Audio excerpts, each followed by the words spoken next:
now it's time for the boss himself, the one and only megastar Chiranjeevi garu. Anil child ఆర్టిస్ట్ని పిలిచారు stage మీదకి. మంచిగా నేను ఉన్నాగా ఒకసారి రండి రా కిడ్స్ ముగ్గురు రా రే రారా దత్త తీసుకోలేరా అది భయపడుతున్నాడు దత్త తీసుకుంటానని. ఖుషి అండ్ ఊహా ప్లీజ్. ఆ సినిమాలో ఒక డైలాగు క్లారిటీగా చెప్పలా, అది మిస్ అయింది. దత్త తీసుకోండి సార్, చెర్రీకి పక్కన కర్రీగా పడి ఉంటాను అంటాడు. నా ఒర్రి మొదలవుద్దురా వద్దు అలాగా. దాన్ని విట్రా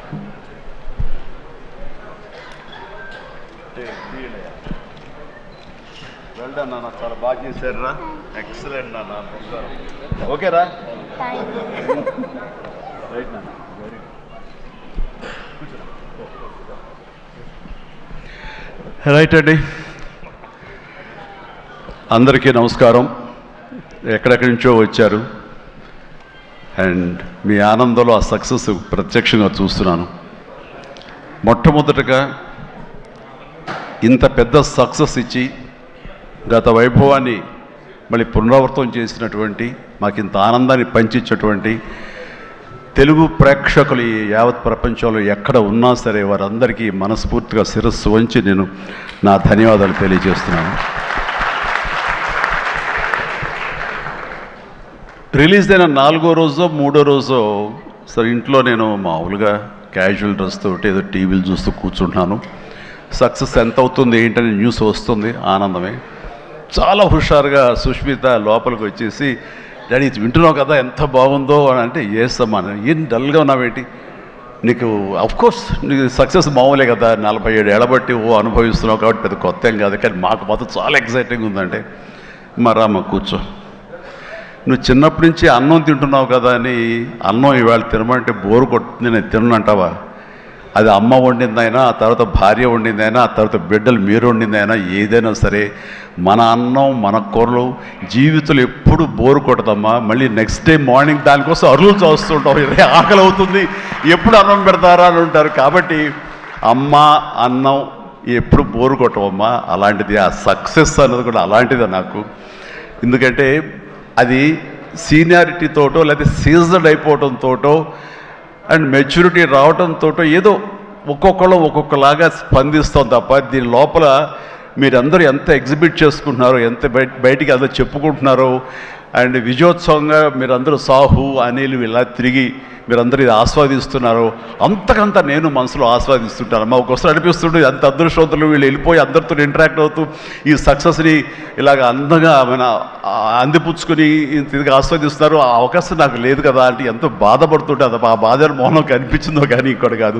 నేను వీళ్ళు మరీ చెప్పారు, మీరు వెళ్ళండి, ప్రజల్లోకి వెళ్ళండి, అది ఆస్వాదించండి, వాళ్ళతో పాటు మీరు ఇంటరాక్ట్ అవ్వండి, వాళ్ళు ఇచ్చే కిక్ అది వేరే అంతా ఇంత కాదు, అది మరింత ఉత్సాహం మరింత ఓతోగా ఉంటుంది. అది ఫ్యూచర్ సినిమాలకి అది ఫ్యూయల్ లాగా పనిచేస్తుంది. మీకు ఆ ఇంధనాన్ని తీసుకోండి, మరింతగా వర్క్ చేయండి అని చెప్పి నేను చెప్తుంటాను.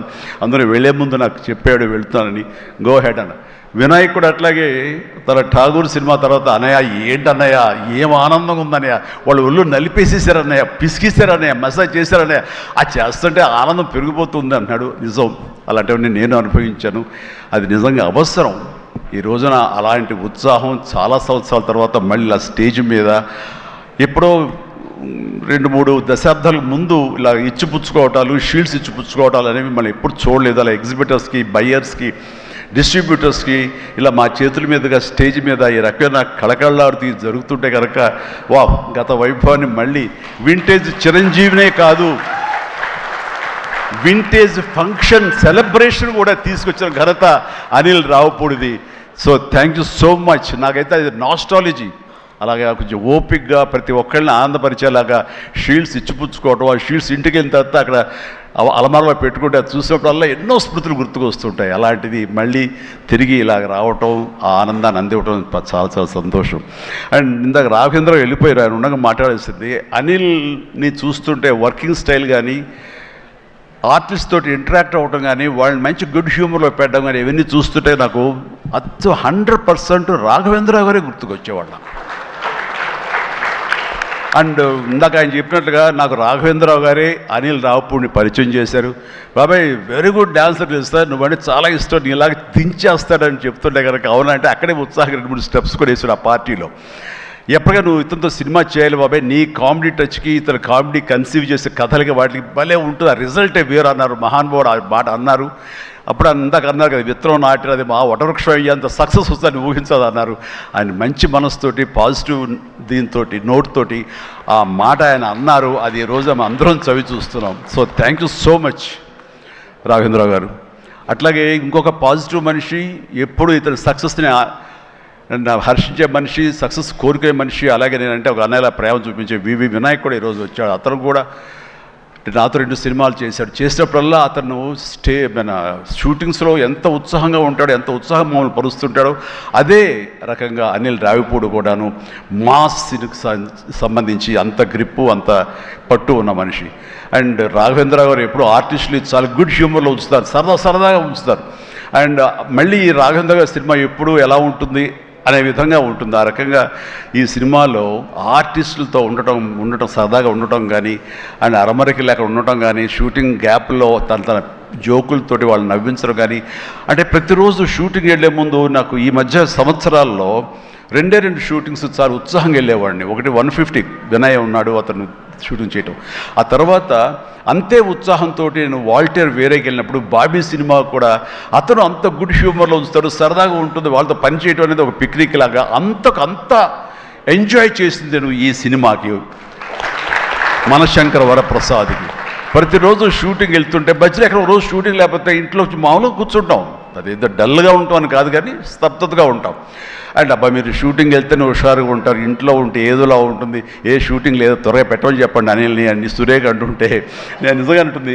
అదే చెప్పాను లాస్ట్లో షూటింగ్ అయిపోయిన రోజున ఎలాంటి ఫీలింగ్ అంటే ఒక స్కూల్ విడిచేసి వేరే చోటకి ఎడ్యుకేషన్ కోసం అందరూ విడిపోయి ఆయా ప్లేసెస్కి వెళ్ళిపోతాప్పుడు తెలియని బాధ, తీపి బాధ ఒకటి మనసులో ఇదిగా ఉంటుంది.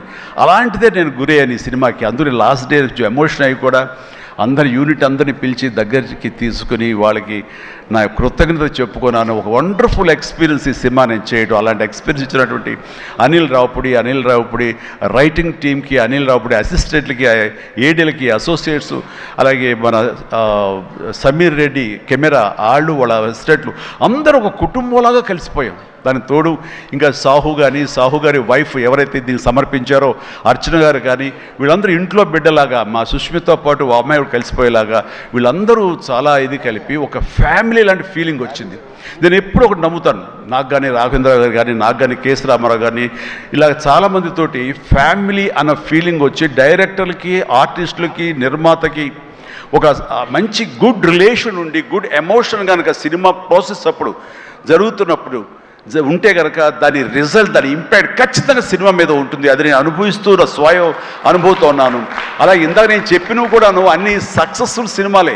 మిగతా సినిమాలకు వచ్చిందంటే ఏదో వర్రీగా, ఏదో డౌట్గా, ఏదోలా ఉంటుంది. కాబట్టి నేను తప్పు నా మీదే వేసుకుంటాను కానీ ఒకళ్ళ మీద నెట్టను నేను, అది కానే కాదు. కానీ నాలో ఉండే జోష్ ఇంట్లో ప్రత్యక్షంగా చూశారు కాబట్టి, అలాగే ప్రత్యక్షంగా సినిమా సెట్స్లో వీళ్ళు చూస్తారు కాబట్టి నేను ఇది ధైర్యంగా చెప్పగలుగుతున్నాను.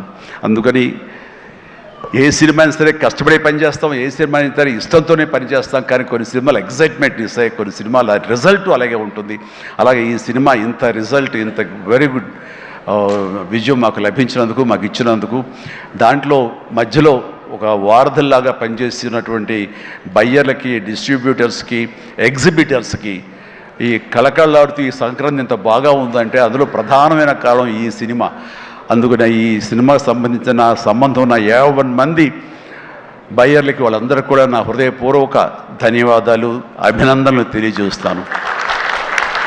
నేను ప్రీ రిలీజ్ ఫంక్షన్లో కోరుకున్నాను అన్ని సినిమాలు బాగా ఆడాలి, అన్ని సినిమాలు కళకళలాడుతుండాలి, థియేటర్లకి జనం రావాలి అని అన్నందుకు నేను ఆ కోరిక మన్నించి ఏదో 1 సినిమా 6 సినిమా కొంచెం అటు ఇటుగా ఉన్నా సరే దాదాపుగా అన్ని సినిమాలు ఈ సంక్రాంతిలో ప్రజలు ఆదరించారు, వాళ్ళన్నిటికీ సక్సెస్ కలగజేశారు. అవన్నీ కూడా మంచి ఆయా రేంజుల్లో వాళ్ళకి, ఆ హీరోలకి, ఆ నిర్మాతలకి, ఆ ప్రొడ్యూసర్లకి, డైరెక్టర్లకి వాళ్ళందరూ కూడా అలాగే ఈ సక్సెస్ దొరికేందుకు ఇది వెరీ గుడ్ సంక్రాంతి, జీవితంలో మర్చిపోలేని సంక్రాంతి. ముఖ్యంగా ఏంది వెంకీ సంక్రాంతి అంటే అదిరిపోద్ది సంక్రాంతి చూస్తావు అన్నట్లుగా అదే చూసాము, అదే అదిరిపోయింది సంక్రాంతి. Thank you. అండ్ ఇక ఈ సినిమాకు సంబంధించిన నా మిత్రుడు, నా సోదర సమానుడు, నా ఫ్యామిలీ ఫ్రెండ్, అన్ని రకాలుగా నా మంచి కోరుకునేవాడు, అతని శ్రేయోభిలాషిగా నేను. అలాంటి వెంకీ సినిమాలో ఉండాలని కోరుకున్నది నేను. అది కోరుకున్నందుకు ఉండేలా చేసినటువంటి అనిల్కి, ఆ తర్వాత 4-5 రోజులు 7-8 రోజులు ఎన్ని రోజులు కానీ ప్రతిరోజు నవ్వులు సెట్లో తమాషాలు అసలు ఎంత అంటే అంత కాదు. అండ్ యంగ్స్టర్స్ ఫీల్ అవుతారు, టీనేజ్ బాయ్స్ అలా ఫీల్ అయిపోయి ఇద్దరం. ఆహా ఓ యా ఇదే అల్లరి ఇదే రకంగా ఉంటుండేది. అందుకని ఆ సినిమాలో అప్పటిదాకా ఏముండదండి, చిరాగా ఉంటాడు. టేక్ అనగానే ఆ హుషారు ఎక్కడి నుంచి వస్తావు అంటే ఇలా అసలు అంతా ఇదే కాదు.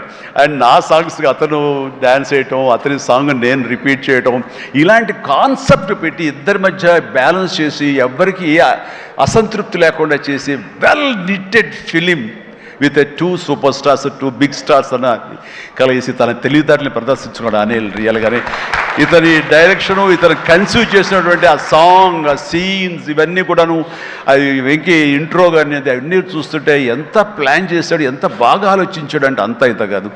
అండ్ అందుకని ఎంత పెద్ద యాక్టర్లతోనే సరే, ఎంత పెద్ద సినిమాని సరే హ్యాండిల్ చేసే అంత క్యాపబిలిటీస్ ఉన్నటువంటి ఫ్యూచర్, మన Telugu industry future Anil Ravipudi. And Anil Ravipudi నాతో సినిమా మళ్ళీ చేస్తావా లేదా అది నీ ఇష్టం. అది అందుకనే కారు వచ్చేసింది ఇంకెందుకులే అనుకోవచ్చు, నువ్వు పని అయిపోయిందని. లేకపోతే చెప్పు హెలికాప్టర్ ఇస్తావు, చెప్పు మళ్ళీ చేస్తానంటావు. కాబట్టి అది కాదు. కానీ నిజంగానే నాకైతే ఇమ్మీడియట్గా మరొక సక్సెస్, ఇంకో షూటింగ్ కావాలి, మరొక సినిమా కావాలి కాదు, కానీ ఈ సినిమా చేస్తున్నప్పుడు ఎక్స్పీరియన్స్ ఉంది, అది మాత్రం నిజంగా మళ్ళీ ఎంజాయ్ చేయాలని నేను కోరుకుంటున్నాను, వెంకీ లాంటి మనిషి కోరుకుంటున్నాడు.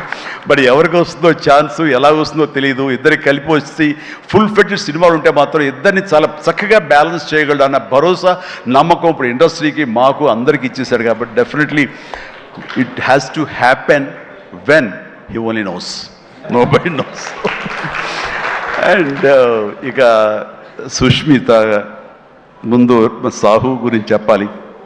వెరీ కంపోజ్డ్ పర్సన్, నవ్వే గగనం అన్నట్లుగా అసలు నవ్వటం కూడా ఉండదు. ఏ మనిషి సీరియస్ మనిషి ఏమో అనుకుంటాను. హాయ్ గుడ్ మార్నింగ్ సాహు అంటే సార్ అంతే, హలో అంతే తప్ప మళ్ళీ రోజంతా ఏదో ఉంటుంది, మరీ ఏదో ఇంట్రెస్టింగ్ ఉంటుంది. అలాంటిది ఈ సినిమా ఫస్ట్ టైం రషెస్ చూసిన తర్వాత వచ్చి మాట్లాడాడు, తెగ మాట్లాడి కొట్టేస్తామండి. ఇంకా అసలు సినిమా మిగతా సినిమా చూడాల్సిన అవసరం లేదు, చాలా బాగుంది, థియేటర్లో చూసుకోవటమే అదిరిపోయింది అని అంటే అతను ఆ మాత్రం ఎక్స్ప్రెషన్ ఇవ్వటం అనేది చాలా పెద్ద విషయం అండి. అన్నాడంటే కనుక సినిమా అంత గ్రేట్ హిట్ అయిపోతుంది అని అన్నాడు. ఆ రోజే ఈ విజయం గురించి ముందుగా హింట్ ఇచ్చిన వ్యక్తి సాహు గారపాటి.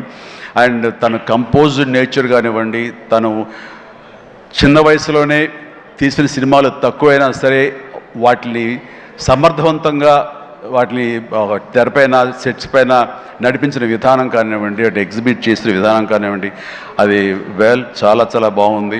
అండ్ ఆర్టిస్టులు అందరినీ కూడా చాలా బాగా చూసుకున్నాడు. ముఖ్యంగా వాళ్ళ వైఫ్ అర్చన కూడా ఒక ఫ్యామిలీ లాగా కలిసిపోయింది అనమాట. And thank you so much. మళ్ళీ ఇంకోసారి కూడా చెప్పే అవకాశం ఇంకో స్టేజ్ మీద ఇస్తారు అనుకుంటున్నాను మీరంతా. Thank you so much. ఇక సుష్మిత విషయం నేను చెప్పాల్సి వస్తే, తను ఈ ఇండస్ట్రీలో తను రావాలి అని నిర్ణయించుకున్న తర్వాత ఫస్ట్ చెప్పింది రామ్ చరణ్కి, రా అని అక్క, నువ్వు డెఫినెట్లీ దిస్ గ్రేట్ ఇండస్ట్రీ, మనం ఇక్కడ అందరినీ మనం కనుక ఇక్కడ మనకి ఏం కావాలి, ఏ బ్రాంచ్లో మనం వెళ్ళాలి అని అంటే నాకు అదేమి లేదు. సినిమా ఇండస్ట్రీ నేను రాణించగలను అనేది నాకు ఐడియా లేదు. ఫస్ట్ ఆఫ్ ఆల్ ఏదో ఎంటర్ అవ్వాలి అంటే ఓ పని నా కాస్ట్యూమ్స్ అవి చూసుకోండి. రంగస్థలంలో తన కాస్ట్యూమ్స్ గురించి, రంగస్థలంలో కాస్ట్యూమ్స్ ఏమున్నాయి పాప, ఏముంటాయి అంటే ఏదోనా సరే లుంగి కానీ అది కానీ ఆ గెటప్ వస్తుందని చెప్పి తను సుకుమార్ వాళ్ళందరి దీంట్లో డిజైన్ చేసుకుంటే చాలా రస్టిక్గా ఉండాలి, చాలా ఇదా ఉండాలి అంటారు. వాళ్ళు చెప్పిన మాట ఏంటంటే, ఒక చిరంజీవి గారు అమ్మాయి రామ్ చరణ్ సిస్టర్ అన్న ఫీలింగ్ లేకుండా గబుక్కుని ఏదో ఒక లుంగి కావాలంటే రాజమండ్రి ఆ ప్రాంతంలో కారు వేసుకుని తనే బయలుదేరి షాప్ తిరిగి డైరెక్టర్ కోరుకున్నటువంటి ఆ క్లాత్ కోసం తను తిరిగి చెమట కక్కుకుంటూ వచ్చి చేసింది అని చెప్పినప్పుడు నేను చాలా అంత కష్టపెడతా ఎవరు ఉంటారు కదా మా అసిస్టెంట్ అంటే నాకేం తెలియదు, మళ్ళీ వాడిని పంపించితే ఏం చేస్తారో ఏమో తెలియదు, నేనే వెళ్ళానంటూ. అంటే కష్టానికి నెరవక నాన్న నుంచి కానీ తర్వాత తమ్ముడి నుంచి కానీ ఈ ఇండస్ట్రీలో రాణించాలంటే కష్టం ఒక్కటే పరమావధి, కష్టం ఒక్కటే నిజమైనటువంటి ఆయుధం, ఆ ఊతం అని తెలుసుకున్న మనిషిగా నాకు చాలా ఆనందం వచ్చింది. తను ఏవైనా ఇండస్ట్రీలో చేయగలదు, సాధించగలదు నమ్మకం. ఫస్ట్ టైం ఆ రాజమండ్రి వీధుల్లో తను ఎవరో మర్చిపోయి ఒక కాస్ట్యూమర్ లాగా పరిగెత్తిందంటే that is the best thing. నేను దాన్ని మనస్ఫూర్తిగా దాన్ని హర్షిస్తున్నాను, వెల్కమ్ చేస్తున్నాను. ఆ తర్వాత నేను సినిమాలు చేసి ప్రొడ్యూసర్గా చేయాలనుకుంటున్నాను. నాకు ఇంట్రెస్ట్ కలుగుతుంది, ఇక్కడే సెటిల్ అవ్వాలనుకుంటే. ఇది వండర్ఫుల్ ఇండస్ట్రీ అమ్మా. ఇక్కడ నువ్వు రాణించాలి అంటే కనుక ఖచ్చితంగా నీకు అవకాశం ఉంటుంది. ఇది ఒక దీనిలాగా ఎంతమంది వచ్చినా సరే అంతమందికి ప్లేస్ ఉంటుంది. అది ఎవరు రాణిస్తారు ఎవరు రాణించరు అనేది మన వ్యక్తిగత కష్టాన్ని బట్టి, మన యొక్క గోల్స్ని బట్టి ఉంటాయి ఇక్కడ. కాబట్టి ఇంకొక విషయం, ఇండస్ట్రీ, ఈ పరిశ్రమ, సినీ పరిశ్రమ అనేది అద్దం లాంటిది. మనం ఎలాగా ఉంటామో మన స్వభావం కానీ, మన ఆహార్యం కానీ, మన థాట్స్ కానీ, మన స్వభావ భావాలు కానీ, ఇవన్నీ మన వ్యక్తిత్వం కానీ ఎలా ఉంటుందో అలాగే మనకి రిజల్ట్ కనబడుతుంటుంది. ఆ అద్దం కూడా మనం అలాగే చూస్తుంది, ఇండస్ట్రీ కూడా అలాగే మనకి రిజల్ట్ ఇస్తుంటుంది. నీ వ్యక్తిత్వం బాగుండాలి, నీ అప్రోచ్ బాగుండాలి, నీ కష్టం బాగుండాలి, అంతకంత రిజల్ట్ ఇస్తానే ఉంటుంది ఇండస్ట్రీలో. దీన్ని కేర్లెస్గా ఉన్నా సరే, ఒక యాటిట్యూడ్ ఉన్నా సరే, చూద్దామని అపనమ్మకంతో ఉన్నా సరే, అది కూడా నీ పట్ల అపనమ్మకంగానే ఉంటుంది. ఏది అంతంత మాత్రంగా చూస్తుంది. నేను అనుభవపూర్వకంగా చెప్తాను. అన్నప్పుడు నేను ఫస్ట్ సినిమా చేయాలనుకుంటే మా ఇంట్లో ఉన్న హీరోస్ తోటి ఏ హీరో తను కాదంటారు. ప్రతి ఒక్కరిని ప్రతిరోజు కలుస్తుంది. ఒక కత్తి తెచ్చుకుంటే ఏ హీరో తను కాదంటారు. కానీ నేను వాళ్ళతో చేయండి డాడీ, నేను ఫస్ట్ ఆఫ్ ఆల్ ఎక్స్పీరియన్స్ సంపాదించాలి, గ్రౌండ్ రియాలిటీ తెలుసుకోవాలి అంటూ తను వెబ్ సిరీస్ మొదలుపెట్టింది, వెబ్ ఫిలిమ్స్ మొదలుపెట్టింది. అమ్మా ఏదో లాభం ఉంటుందంటే లాభం ఉండదు డాడీ, ఏదో లక్షల్లో మిగులుతుంది లేదని ఒకసారి అది కూడా ఇదైపోతాయి. కానీ నాకు ఎక్స్పీరియన్స్ గెయిన్ చేస్తాను, ఎక్కడెక్కడ ఏమిటి ఎన్ని డిపార్ట్మెంట్లు ఉంటాయంటూ ప్రతి డిపార్ట్మెంట్ని చవి చూస్తూ దానిలో ఒక ఎక్స్పీరియన్స్ గెయిన్ చేస్తూ, అలాగే తన ఫిలిమ్స్ తీసింది, చిన్న ఫిలిమ్స్ చిన్న హీరోలతో చేసినప్పుడు తను ఒక కాన్ఫిడెన్స్ గెయిన్ చేసుకుంది. అంతేగాని మాకు రెడీమేడ్ కేక్ వాక్ ఇక్కడ సినిమా తీయటం, మా అండదండలో నాన్నగారు వాళ్ళందరూ ఉన్నారు కాబట్టి అని అనుకోలేదు. అలాగే ఎవరితోటో నువ్వు పార్ట్నర్షిప్ తోటి నాతో సినిమా చేయమంటే వాళ్ళు అన్నారు, అయ్యో అమ్మ నువ్వేమి పెట్టక్కల, నువ్వేమి రావక్కర్లేదు, సినిమా మేము చేసేస్తాము, నీ పేరు వేసేస్తాము, లాస్ట్కి వస్తారు ఇదిగో ఇంత డబ్బని ఇచ్చేస్తామా, ఏం వరి అవ్వకమ్మా అంటే అస్సలు నాకు వద్దురా, నేను వెళ్తే సినిమా చేయను, అందుకు అది బ్యానర్ పేరు నేను చెప్పను అనేసరికి అలాగే ఏమంటే కాదండి, నాకు ఎక్స్పీరియన్స్ కావాలి, నేను పని చేయాలి, నేను డబ్బు పెట్టుబడి పెట్టాలి, పెట్టిన తర్వాత మంచి వచ్చే ప్రతి పైసాకి నేను తినడానికి, నేను అనుభవించడానికి నాకు అర్హత ఉంటుంది కాబట్టి నేను చస్తే ఆ సినిమా చేయాలి. ఆ సినిమా క్యాన్సిల్ చేసుకుంది. సో వదిలేశాను నేను. సాహుతోటి సినిమా అన్న తర్వాత సాహు తను కూర్చుని చెప్పండి మీరు ఎంత పెడతారు, నేను అంతే పెడతానని సగం డబ్బు సొంతంగా పెట్టింది, మిగతా డబ్బు బయట నుంచి అప్పు తీసుకొచ్చింది, పెట్టిందే తప్ప నేనైతే న్యాయపరిసి ఇవ్వలేదు. ఆ పైపెచ్చు ఇద్దరి నుంచి నాకు టైంకి కావాల్సిన రెమ్యునరేషన్ ఆయా సమయాల్లో నేను తీసుకుంటూనే ఉన్నాను తప్ప అది నేను ఇవ్వలేదు. అంత ప్రొఫెషనల్గా బిహేవ్ చేసింది. ఈ రోజున ఈ రిజల్ట్లో సాహు ఎంతగా అనుభవిస్తున్నాడో, ఒక నా సినిమాని గర్వంతో, ఎస్ నేను పెట్టుబడి పెట్టి డబ్బు సంపాదించుకుంటున్నాను అదే గర్వంతో తను కూడా ఉంది. కాబట్టి ఈ రోజున ఒక డాటర్గా సుష్మిత చూస్తే నేను గర్వపడుతున్నాను, ఎప్రిషియేట్ చేస్తున్నాను, మనస్ఫూర్తిగా ఓ బిడ్డగా నేను గర్వపడుతున్నాను. థ్యాంక్స్ రా, యూ డిజర్వ్ ఇట్. సో అట్లాగా బిడ్డలు ఈ ఇండస్ట్రీలో రాణించాలి అంటే నిజంగా ప్రతి వాళ్ళు, అది ఏ బిడ్డ అయినా అవని, ఆడబిడ్డ అవని, మగబిడ్డ అవని, ఇండస్ట్రీలో రాణించాలి అంటే కనుక ఖచ్చితంగా ఎంకరేజ్ చేయాలి. ప్రతి ఇది గొప్ప ఇండస్ట్రీ అండి. ఇక్కడ ఎవరైనా రాణించలేదు, ఇక్కడ ఏదైనా నెగిటివ్ పీపుల్ ఉన్నారు, ఇక్కడ మాకు ఇలాంటి బిట్టర్ ఎక్స్పీరియన్స్ జరిగి అంటే కనుక అది నీ తప్పిదం అవుతుందని నేను అనుకున్న ప్రకారంగా నేను నమ్ముతున్నాను.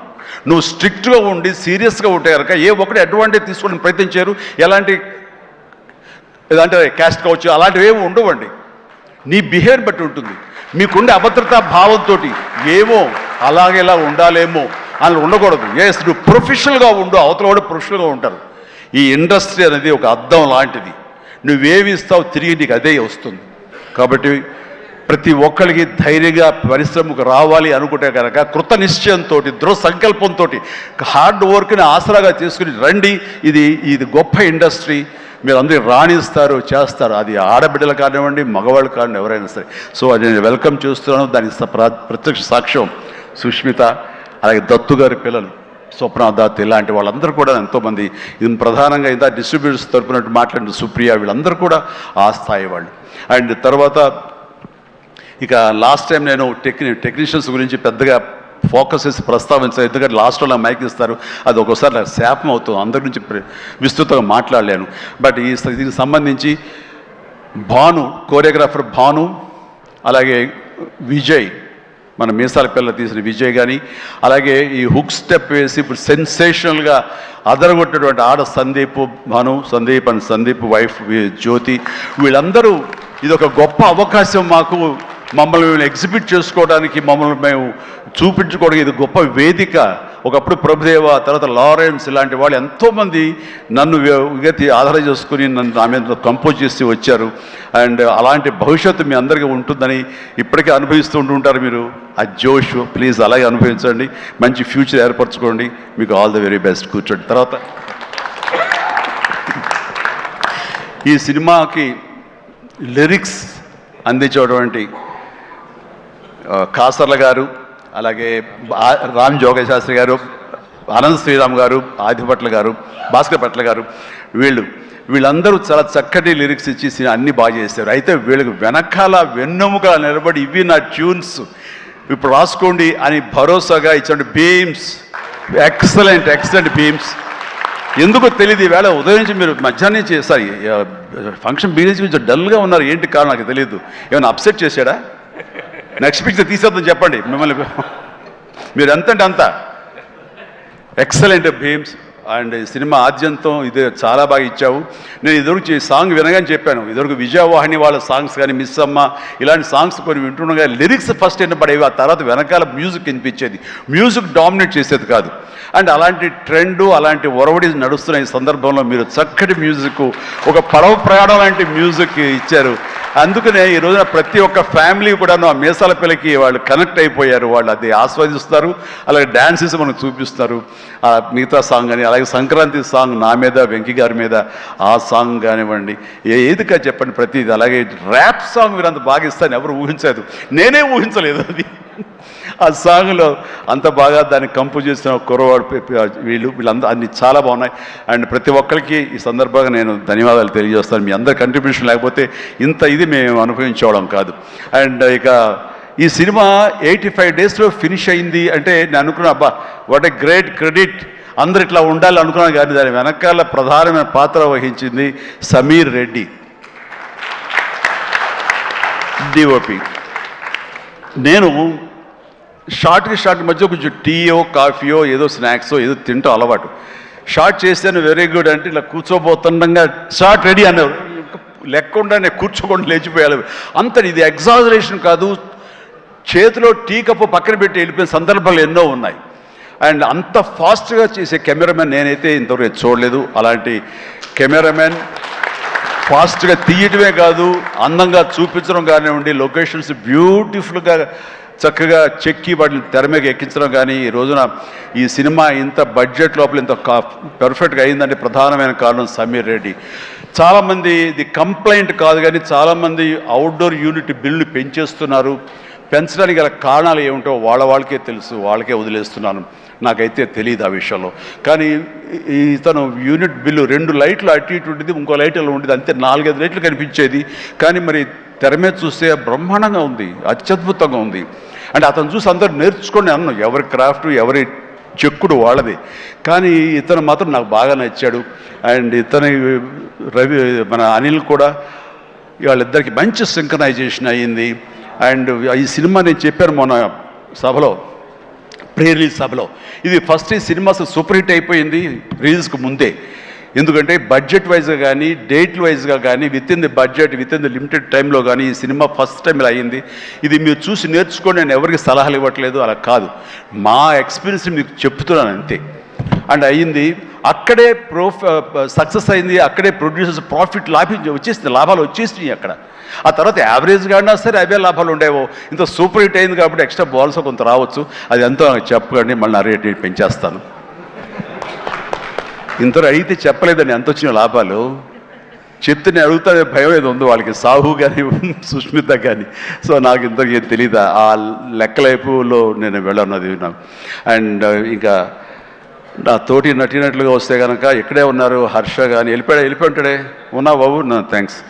హర్ష పాపం, హర్ష ఈ సినిమాలో తన ఎంత ఉత్సాహంతో ఉన్నాడు. అండ్ నాకు నా ఫ్యాన్ అంటాడు, నిజమే తెలియదు, అందరి దగ్గర అదే మాట అంటాడేమో, కానీ నా సాంగ్స్ అవి అలవకగా పాడుతూ గుర్తుంచుకుని పాడుతుండే, ఎవరి పాట అంటే ఎవరి పాట అంటారంటే మీదే సార్, నా పాట ఓకే నాకు గుర్తు రావట్లేదా, ఎప్పుడో ఇది పల్లెటూరు మొనగాడు గోండా ఆ పాటలు పాడితే ఎట్లాగయ్యా అంటే, లేదు సార్ మేము అట్లా అంటే అంత ఇదిగా అతను ఈ సినిమాలో ఆ సాంగ్స్ అవి నాతో మాట మంచి ఎంటర్టైన్గా ఉంటూ ఈ సినిమా చేస్తున్నందుకు చాలా చాలా ఆస్వాదించాడు, బ్రహ్మాండంగా ఎంటర్టైన్ చేశాడు మమ్మల్ని. అయితే మధ్యలో కాల్ ఇరిగింది, అది ఎవరి శాపం నేను చెప్పలేను, కానీ ఆ టైంలో కూడా అతను ఎంతో డిసప్పాయింట్ అయితే, నో నువ్వు ఉంటున్నావు సినిమాలో అంటూ చక్కగా తెలియకుండా సినిమాలో దాన్ని డిజైన్ చేసి అతని చేత చేయించడం చాలా happy. And Harsha you do a fantastic job, బాగా నిండుదనం వచ్చింది. And very good, I appreciate. And ఫర్దర్గా మళ్ళీ ఎక్కడ అవకాశం వస్తే నాకు ఇవ్వు, ఛాన్స్ కలిసి చేద్దాం, నువ్వు ఇవ్వాలి. అండ్ అట్లాగే ఎస్ కాదు ఇలా చెయ్యాలి అనగానే అక్కడ బ్లాక్ డ్రెస్ వేసుకుని ఒక వ్యక్తి ఉన్నాడు, ప్రకాష్. మాట్లాడు, అందరి గురించి మాట్లాడుతున్నా, నా గురించి మాట్లాడాను. ప్రకాష్ నువ్వు నా మనసులో ఉన్నావయ్యా, బాగానే బ్యాలెన్స్ చేశానే. ప్రకాష్ తను వండర్ఫుల్ జాబ్ అండి. అండ్ చాలామంది ఆ క్లైమాక్స్ సెట్ ఉంది కదా, I mean total heroine set, ఆ సెట్ని చూసి చాలామంది ఒక ఎక్స్పీరియన్స్, వండర్ఫుల్ డిజైనింగ్ అంటే ఆ ఫోటోలు తీసుకుని ఆ ప్లానింగ్ తీసుకుని చాలామంది ఇల్లు కట్టుకుందాం అనుకునే వాళ్ళు తీసుకెళ్ళడం నేను చూశాను. అండ్ ఇన్ఫ్యాక్ట్ నా కూతురు కూడా సజెస్ట్ చేసే, పాప నువ్వు ఇల్లు కడితే ఇలా ఉండాలని చెప్పని తను కూడా ప్లాన్ చేసుకుంటుంది. అంత చక్కటి డిజైనింగే కాకుండా అంత కాస్ట్ ఎఫెక్టివ్ తోటి ఈ సినిమా లిమిటెడ్ బడ్జెట్తో ముందు ప్రధానంగా జరగటానికి ప్రకాష్ కారణం. ప్రకాష్ తను ప్రొడక్షన్ డిజైనర్గా మనస్ఫూర్తిగా అభినందిస్తాను. Prakash please go head. And ఇక ఆర్టిస్టులుగా ఆయన ఉన్నారు, ఎవరో శ్రీనివాస్ గారు, మీరే కదండి కలెక్టర్ గారు, కూర్చోండి. Thank you. కలెక్టర్ ఆనంద్, చిట్టి, అలాగే మన హర్ష, అభినవ్ ఎక్కడ ఫెంటాస్టిక్ అభినవ్ వెళ్ళిపోయాడా, టైం అయింది అనుకుంటా.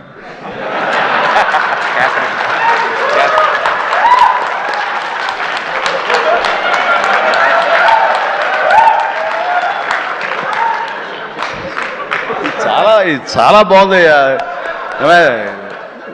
శేఖర్, వంశీ, మీరు మీ గ్రూప్ ఉంది, ఎక్కడ ఏం దొరుకుతాడా ఈవేళ లాగుదాం చూస్తున్నారు. ఇది నేను మంచి ఉద్దేశం అంటే దాంట్లోంచి మీరు ఒక్కరి గురించి ఇలా క్లాప్స్ కొడితే ఎలా చెప్పు. సో ఇలా PR team Shekhar, Vamsi, Manoj and వీళ్ళందరూ కూడా చాలా ఫెంటాస్టిక్ వర్క్ చేశారు. అండ్ తర్వాత తన మనసులోంచి ఇక్కడ ఏదైనా మనం వర్క్ చేయాలి, ఐ మీన్ దీన్ని పబ్లిసైజ్ చేయాలి అంటంలో మరొక నిష్ణాతుడు ఈయన, దుర్మార్గుడు. అసలు ఎవరిని ఏమై పేరు ఏంటి, మన క్యాథరిన్ కాదు, నయనతారని ఒప్పించి అమ్మాయితో కూడా మనకి ప్రమోషన్స్ చేయించాడంటే కానీ అది ఆ సామాన్యమైన విషయం కాదండి. అమ్మాయి ఎవరికి ఒప్పుకోదు, తన లిమిట్లో ఉంటుంది. అలాంటి అమ్మాయి చేత ఒప్పించాడంటే మరి లోపల ఏమి ఎలాగ అడిగాడు, ఎలా కన్విన్స్ చేశాడు, ఆ అమ్మాయి మనసుని ఎలాగా ఒప్పించాడు, మనిషిని ఎలా ఒప్పించాడు అన్నది, మనిషి అనిపోయి మనసు అన్నానా తెలియదు, అది మీరే అడిగి తెలుసుకున్న తర్వాత. అండ్ అంత సంతోషంగా సినిమా చేసింది, అంత నవ్వుతూ చేసింది, నాతో 2 సినిమాలు చేసింది. అంత సీరియస్గా గుంభరంగా ఉండేది, హలో అంటే రెస్పెక్ట్ ఉన్నా సరే. బట్ ఈ సినిమాలో పగలబడి నవ్వేది. మరి గిలిగింతలు ఎలాగా అమ్మాయిని ఒప్పించాడు, కానీ wonderful done, fantastic job. And ఈ సందర్భంగా ఆ అమ్మాయి మాత్రం ఈ క్యారెక్టర్ ఒదిగిపోయింది. ఒక డిగ్నిటీ కానివ్వండి, ఒక గెయిట్ కానివ్వండి, ఆ క్యారెక్టర్కి ఆ అమ్మాయి చేయాలి, మరొకరైతే సూట్ అయ్యేది కాదు. అటు బిడ్డల తల్లిగారు ఉండాలి, ఆ సీనియారిటీ ఉండాలి, మెచ్యూరిటీ ఉండాలి, స్టైల్ ఉండాలి, అండ్ ఫెంటాస్టిక్ లుక్స్, అపిరెన్స్ ఉండాలి. అన్నీ కలబోసినటువంటి నయనతారని సెలెక్ట్ చేసి ఎవరితోటైనా సరే నేను కాంప్రమైజ్ అవుతాను తప్ప అమ్మాయి విషయంలో మాత్రం అమ్మాయి అమ్మాయి ఉండాలని అన్నందుకు ఆ అమ్మాయి ఆ నిండుదనాన్ని సినిమాకి తీసుకొచ్చి పెట్టింది. And thank you. చాలా బాగుంది. రాఘవేంద్ర గారు అన్నారు భలే మ్యాచ్, చాలా బాగుంది మీ ఇద్దరు కాంబినేషన్. సూపర్. ఇక క్యాథరిన్ కూడా తన నిడివి ఎక్కువగా ఉన్నా సరే అప్పీల్ చేసుకోవడానికి పెద్ద ఉందా చిన్నదా కాదు, మాతో కలిసి చెయ్యాలని తనకి ఉంది, చేసింది, రాణించింది, మెప్పించింది అలాగా. అండ్ ప్రతి ఒక్కరికి ఎవరి పేరైనా మర్చిపోతే క్షమించండి. అండ్ ఎడిటర్ తమ్మిరాజు గారు, ఎస్ తమ్మిరాజు గారు. అండ్ ఎక్కడైనా సారీ ఫ్యాంటాస్టిక్ సార్. అంటే సినిమాని మీరు పరిగెత్తించారు లాస్ట్లో. ఒక 40 నిమిషాల్లో నేను 2.5 గంటలు చేశారు, ఒక 15 నిమిషాలు తగ్గించి. అండ్ టోటల్గా స్టోరీ మారిపోయింది. చాలామంది వీటి గణేష్ ఉన్నాడు కదా అని అన్నారు. ఆ వీటి గణేష్ లేపడంలో మీ ప్రధానమైన పాత్ర ఉందని తెలిసింది. దానివల్ల స్పీడ్ పెరిగిపోయి కథ మీదే ఫోకస్ అయ్యేలా చేశారు. దానికి మీ పాత్ర అంతా ఇంత కాదు. అంటే ఎడిటింగ్ యొక్క ప్రాముఖ్యత ఏంటి అంటలో నేను ఫైనల్గా ఈ సినిమాకి మరీ సుస్పష్టంగా చూశాను. కొన్ని సాక్రిఫైజులు కావాలి. మీరు మన ఇంట్రో చేసాం గుర్తుందా? ఈ సినిమా బిగినింగ్లో ముహూర్తం అయిన రోజున మీరు అన్నారు, లెంగ్తే కదా ఎక్కువైతే కనుక తోక కట్ చేస్తా, మొక్కే కదా పీకేస్తాను డైలాగ్. రిలవెంట్గా ఒక డైలాగ్ రాశాడు, లెంగ్త్ మీ ఇష్టం ఆయన పెంచుకుంటూ పోతే కనుక బాగోపోతే కత్తిరిస్తా అన్నారే, అది అలాగే చేశారు, కత్తిరించారు. చాలా సక్సెస్ఫుల్, చాలా బాగుంది, వండర్ఫుల్. ఇక సినిమా అంతా నారాయణ నారాయణ ఏమయ్యా అని అన్నానే. ఆ నారాయణ అనేది ఒక రైటర్ యొక్క ఆలోచన అండి. తను రేపు పొద్దున ఈ సినిమాలో తన పేరే జపిస్తూ ఉండాలి అంటూ నారద మహాముని నారాయణ నారాయణ అంటూ మూలోకాలు తిరిగినట్లుగా ఆ నారాయణ అనే రైటర్ తన పేరే పెట్టించాడు ఇందులో. నేను ఎన్నిసార్లు నారాయణ నారాయణ అన్నారు. ఆ నారాయణ అంటాం బాగుందని చాలా రిథమిక్గా తమాషాగా వేరియేషన్స్తో అన్నారని చెప్పేసి ఎవరో దాన్ని రిపోర్ట్ చేశారు. And credit goes to Narayana and Sai. మిగతా వాళ్ళ పేర్లు నాకు గుర్తురావట్లేదు. వాళ్ళందరికీ కూడా నా హృదయపూర్వక అభినందనలు, ధన్యవాదాలు. అండ్ ఇదే మనం కొనసాగించాలి, ఇదే సక్సెస్. అమ్మా వైట్ మాస్టర్, ఎస్ సారీ అండి, వెంకట్ చాలా బాగా చేశారు Venkat. And thank you so much and well done. అలాగే అతను ఫస్ట్ సాంగ్ ఫైట్ చేశాడు మనకి సభానంద, నభాకాంత్ అతను కూడా చేసాడు. వేళ రాలేదు, ఎందుకు తెలియదు. And thank you so much. And ఇప్పటికి తొందరగా ఫినిష్ అయ్యే చిరంజీవి అంటూ మా గౌడ, మా కెంపే గౌడ అంటున్నట్టు తెలుస్తుంది. And thank you so much ఏంటి వేళ నిజంగా చాలా ఆనందంగా ఉంది. ఈ ఆనందం వెనకాల ఆర్ద్రత ఉంది. ఇక్కడ ఒక ఎమోషనల్గా ఒక డైలాగ్ మొన్న చాలా చూస్తుంటాను మీడియాలో, నా ఫ్రెండ్స్ పంపిస్తుంటారు. అందులో ఒక లేడీ అంది, ఇలాగ నిలబడితే చాలా ఆనెస్ట్గా కనిపించింది ఆవిడ. ఏంటయ్యా ఇంకా ఎంతకాలం కష్టపడతావయ్యా, ఇలా కష్టపడాలా? ఎప్పుడెప్పుడో నేను సినిమాలు చూశాను, అప్పటి నుంచి ఇప్పటిదాకా నువ్వు కష్టపడుతూనే ఉన్నావు, మమ్మల్ని ఆనందింపజేస్తూనే ఉన్నావు. ఇప్పుడు నీకు ఓపుగుండి ఎంత చేస్తున్నావో, ఎంత శక్తిని చేస్తావో, భగవంతుడికి ఆ శక్తిని ఇవ్వాలి. కానీ మమ్మల్ని ఆనందపరచడానికి నువ్వు ఎంతగా శ్రమ తీసుకుంటున్నావు అని చూస్తుంటే మాత్రం ఇంకా ఇవ్వాలా అని నువ్వు డబ్బుల కోసం నేను అనుకోను, మమ్మకు ఆనందం ఇవ్వడం కోసమే నువ్వు ఇది చేస్తావనేది సుస్పష్టంగా తెలుస్తుంది. అంత ఆనందం ఇచ్చి నువ్వు ఎంతో కష్టపడుతుంటే చాలామంది క్లాప్స్ కొట్టచ్చు, వావ్ అనొచ్చు థియేటర్లో. కానీ నాకు లోపల బాధ అనిపించేస్తుంది. అయ్యా నువ్వు రెస్ట్ తీసుకోవాలంటే ఆ తల్లికి సభాముఖంగా చెప్తాను, నేను ఎమోషన్ అయిపోయాను. భగవంతుడా నాకు ఏం జన్మించావు. ఇది ఏదో అంటారే, ఇది రకమైన ప్రశంస అనేగా తీసుకుంటే కనుక ఇది అందరికి లభించే ప్రశంస కాదు. అండ్ ఆ భగవంతుడు నాకు ఇలాంటి ప్రశంసలు, ఇలాంటి అభిమానులు, ఇలాంటి ఇది ఇస్తున్నందుకు నిజంగా ధన్యవాదాలు తెలియజేస్తూ కృతజ్ఞతతోటి కళ్ళు చెమర్చిని ఆ తల్లి గురించి చెప్తాను. అమ్మ, ఇది మీకు ఎంత ఆనందం ఇవ్వాలనుకుంటున్నానో ఆ భగవంతుడు నాకు ఇలా అవకాశం ఇచ్చినందుకు నేను కూడా ఇంత కష్టపడటంలో ఆనందం అనుభవిస్తున్నాను.